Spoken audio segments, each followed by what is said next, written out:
دنیا کی اس تباہی سے پہلے بہت ساری ایسی نشانیاں ہوں گی جو ظاہر ہو کر پوری ہوں گی، اور جن میں سے بہت ساری نشانیاں آج کے دور میں مکمل ہو چکی ہیں، اور وہ وقت دور نہیں جب قیامت قائم ہو جائے گی۔ قیامت کی ایک بہت بڑی نشانی یہ بھی ہے کہ قرب قیامت خانہ کعبہ کو شہید کر دیا جائے گا۔ آج کی اس ویڈیو میں ہم آپ کو بتائیں گے کہ قیامت کی یہ نشانی کب پوری ہوگی، اور خانہ کعبہ کو کب اور کون شہید کرے گا، اور خانہ کعبہ کو شہید کرنے والی شخص کا حلیہ اور شکل و صورت کیسی ہوگی۔ خانہ کعبہ کو توڑنے والے شخص کے بارے میں ہمارے آخری نبی حضرت محمد مصطفیٰ صلی اللہ علیہ وسلم نے کیا ارشاد فرمایا ہے۔ آپ سے گزارش ہے اس ویڈیو کو اینڈ تک دیکھیں اور اس ویڈیو کو لائک اور شیئر کرنا نہ بھولیں۔ خانہ کعبہ اللہ تبارک و تعالیٰ کا وہ مبارک گھر ہے جس کی بنیاد اللہ تبارک و تعالیٰ نے اس وقت رکھی جب اللہ تعالیٰ نے اس روئے زمین پر حضرت آدم علیہ السلام کو اتارا۔ حضرت آدم علیہ السلام نے سب سے پہلے خانہ کعبہ کو اپنے مبارک ہاتھوں سے تعمیر کیا، اور اس کام میں حضرت جبرائیل علیہ السلام بھی شامل تھے۔ تمام مسلمان خانہ کعبہ کی طرف رک کر کے 5 وقت کی نماز ادا کرتے ہیں۔ خانہ کعبہ جب تک قائم ہے تب تک یہ دنیا بھی قائم ہے، اور جب خانہ کعبہ کو ڈھا دیا جائے گا تو یہ دنیا بھی فنا ہو جائے گی۔ جو شخص اس خانہ کعبہ کو شہید کرے گا اس کا مقصد صرف اور صرف خانہ کعبہ کی دولت کو حاصل کرنا ہوگا۔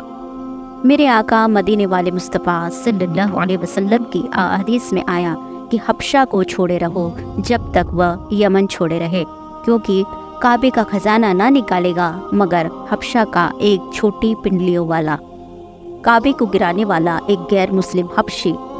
حبشہ کے بارے میں ایک روایت یہ بھی ہے کہ ایتھوپیا افریقن جو ایریا ہے اس کو حبشہ کہا جاتا ہے۔ وہ حبشی کعبہ کو گرانے کے ارادے سے اور اس کے نیچے سے خزانہ نکالنے کے ارادے سے پوری رات چلے گا، یہاں تک کہ وہ کعبے تک پہنچ جائے۔ ایک بات مشہور ہے کہ کعبے کے نیچے بہت سارے بادشاہوں کا خزانہ دبا ہوا ہے۔ وہ شخص اسی لالچ میں اس خزانے کو حاصل کرنے کے ارادے سے خانہ کعبہ کو ڈھا دے گا۔ یہ ہولناک واقعہ حضرت عیسیٰ علیہ السلام کی اس دنیا سے پردہ فرمانے کے بعد ہوگا، اور دنیا میں کوئی بھی اللہ اللہ کہنے والا نہ ہوگا۔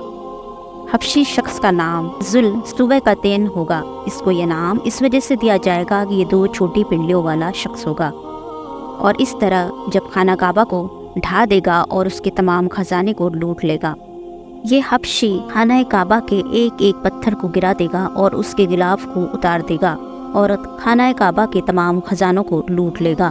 جیسا کہ بخاری شریف کے یہ الفاظ ہے کہ حضور پاک صلی اللہ علیہ وسلم نے ارشاد فرمایا کہ میں اس کو دیکھ رہا ہوں، یہ وہ کالا ہے اور چھوٹی ٹانگوں والا ہے، اور کعبہ کے پتھر کو اکھاڑ اکھاڑ کر پھینک رہا ہے۔ حضور پاک صلی اللہ علیہ وسلم نے اس حبشی کے حلیے کو بیان کرتے ہوئے ارشاد فرمایا کہ اس حبشی کے سر پر بال نہیں ہوں گے، اور اس کے جوڑوں میں ٹیڑھا پن ہوگا، اور وہ لوہے کے ایک آلے سے خانہ کعبہ کو شہید کرے گا۔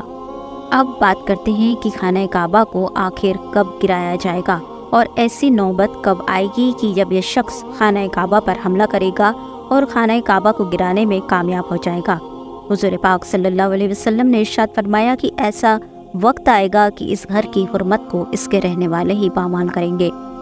جب ابراہ نے خانہ کعبہ کو گرانے کی کوشش کی تھی تو اس وقت اللہ تبارک و تعالیٰ نے ابابیل کے لشکر کے ذریعے اپنے گھر کی حفاظت کی، لیکن قرب قیامت میں اللہ تبارک و تعالیٰ اپنے گھر کی حفاظت کیوں نہ کرے گا؟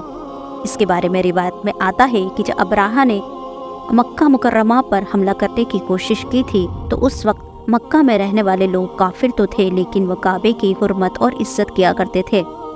انہوں نے کبھی بھی خانہ کعبہ کی حرمت کو پامال نہیں کیا۔ اس وجہ سے اللہ تبارک و تعالیٰ نے ابراہ کے لشکر سے خانہ کعبہ کی حفاظت کی، اور قرب قیامت میں جو خانہ کعبہ کو ڈھائے گا وہ اسی وجہ سے خانہ کعبہ کو گرانے میں کامیاب ہو جائے گا کہ مکہ کے مقامی لوگ جو اس وقت مکہ مکرمہ میں رہتے ہوں گے وہ خود ہی خانہ کعبہ کی حرمت کو پامال کرنا شروع کر دیں گے، اور ان کی نظروں میں خانہ کعبہ کی کوئی عزت باقی نہ رہے گی، اور نہ ہی خانہ کعبہ کی تعظیم کا کوئی خیال رکھے گا۔